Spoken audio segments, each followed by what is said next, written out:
Hey guys, what is up? I hope you're all doing well. Welcome to episode number 5 of January Daily. Firstly, I want to apologise if you can hear any banging or knocking sounds in the background.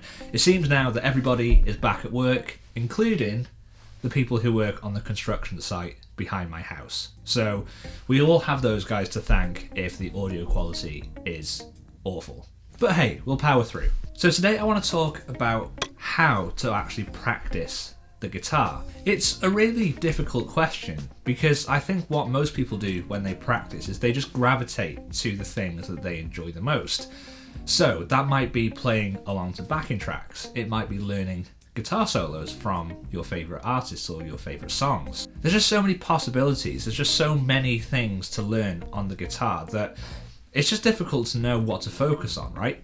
But I guarantee that people don't evaluate their own playing and establish what their strengths and weaknesses are. So guys, the time has come. The time has come to get real with yourself and really put yourself under the microscope, take a good long hard look in the mirror and find out, what is it that we all suck at on the guitar? Now, I joke, of course. It's not about finding out the things that we can't do, because you don't need to be able to do everything. But if there are little things that you just wish you were a tiny bit better at playing, hey, that is the case with me all the time. I always think there are just little tiny things that if I just improved on them slightly, it would make me much happier in my playing. But how do you find out what those weaknesses are? Well guys, I've got your back. Today I'm going to share with you my top tip for evaluating your own playing and getting yourself out of a rut.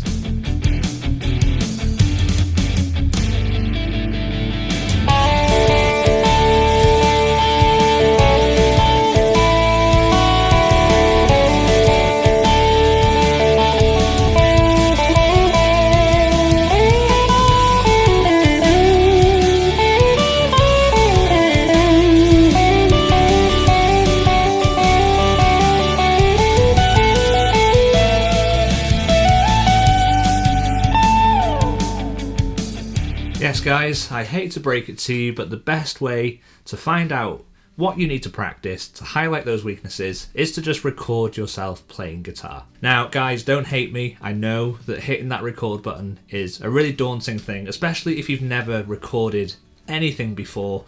It can be really intimidating. It's really easy to feel quite self-conscious when you play.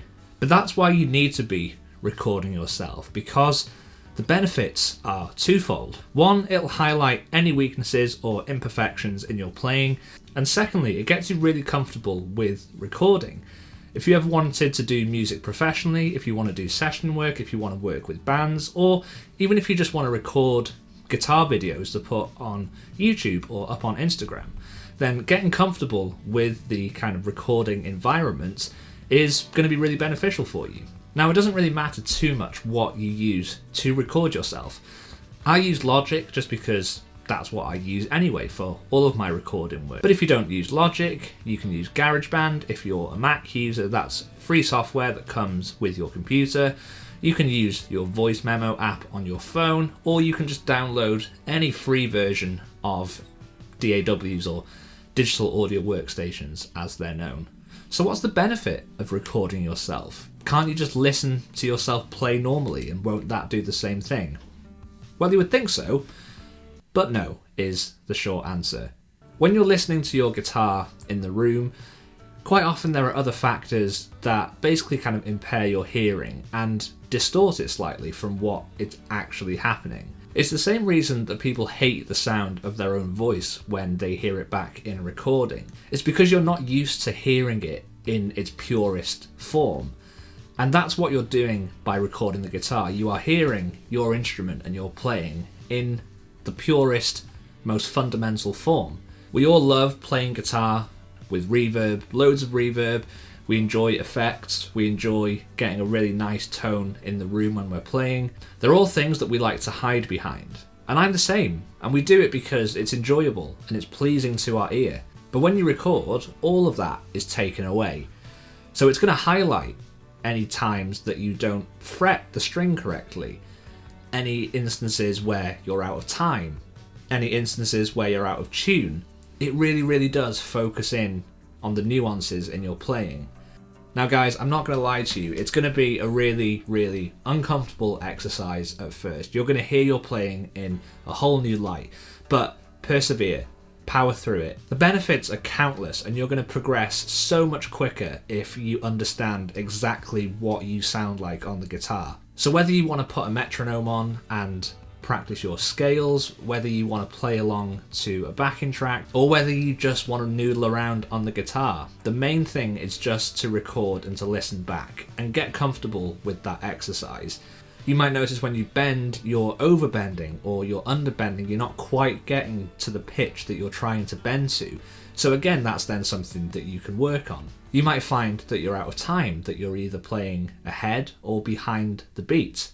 So again, that's then something that you can work on. So I can't stress enough the importance of this, and I really hope you all give it a go. Since I started recording at home at the start of lockdown, I feel like I'm much more familiar now with what my strengths and weaknesses are on the guitar, and I feel like my practicing is much more focused, and that's really important because we all only have so much time in the day to dedicate to the guitar, and we don't want to waste that on things that aren't going to improve our playing. You know, it's really important to focus on the things that we can improve on rather than just practicing things that we are already proficient in. So it was just a quick one today, guys. I hope you found that helpful.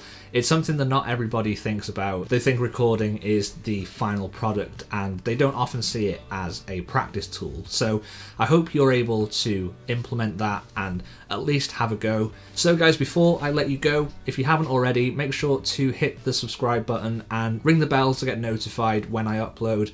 I am uploading every single day in January, so make sure you don't miss an episode, and I will see you tomorrow for another one.